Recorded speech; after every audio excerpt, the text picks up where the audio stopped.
We just got some juicy new information that pertains to the PS6 and how, oddly enough, consumers might have just gotten a very big win. So with all that being said, let's break that all down. Up next. What's going on, guys? It's Kalo, and I'm here to give you the lowdown on all things gaming. And if you're new here, feel free to subscribe to this channel for weekly video game news content. Drop a like on the video, and welcome to the Level Up. So, as we all know, gaming is in a bad state of affairs right now, and we all know the drill when it comes to prices in gaming. Yeah, they're only going up. Now, why did I mention a win for gamers if we are quite literally in gaming hell right now? Well, that's because thanks to a new Insider Gaming exclusive report, and this is all coming from Tom Henderson, we might have a good idea where the PS6 could be heading, and that's as far as hardware goes and its relation to its overall price. According to this new report, it does look like the PS6 will be shipping with a detachable disk drive, and that's all like we currently see on the PS5.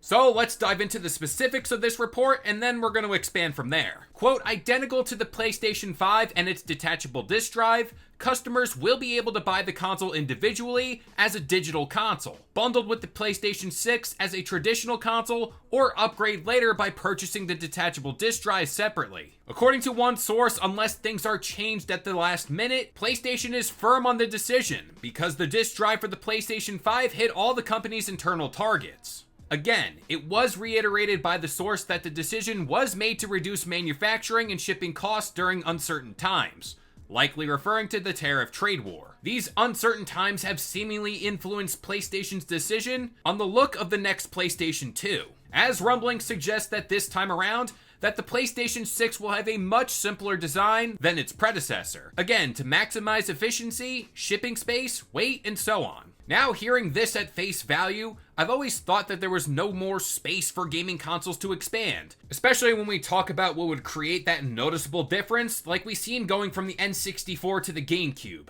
I know, that was a long time ago, but you get, there really isn't much space to improve. And when we look at the PlayStation 5 and how polarizing that design was, opting for a more simple design, while it may be boring to some, I do think this is what fans really want. But the bigger story here is that detachable disk drive, and how we are now possibly assured that physical media, at least as of right now, is still going to exist within gaming, at least for another generation of PlayStation consoles. And that's been the big fear in gaming overall, where many believe we are heading towards that scary all-digital future in gaming, and quite honestly, I still do think that's coming. It's just a matter of that might have been delayed. I mean, it is gaming, so we're gonna face delays no matter what. But for now, having that freedom of choice is so valuable to many people. And when we look at other companies like Nintendo right now with the Switch 2, who are knee-deep in troubles with this whole game keycard situation, this is a good sign. I also do think PlayStation is taking a lot of notes from consumers, especially towards their reactions to this whole keycard situation. And that's all to avoid even entertaining that idea. They're gonna try to stay far away as possible.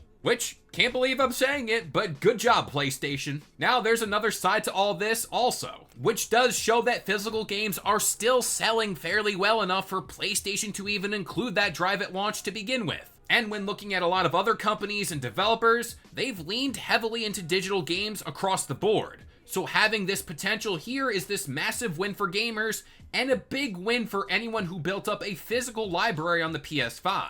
So with all that being said, I'm going to pass it off to you guys. What do you think about all this? But that about does it here. I've been Kalo. I gave you the lowdown on all things gaming. And if you're new here, feel free to subscribe to this channel for weekly video game news content. Drop a like on the video. And this has been the Level Up.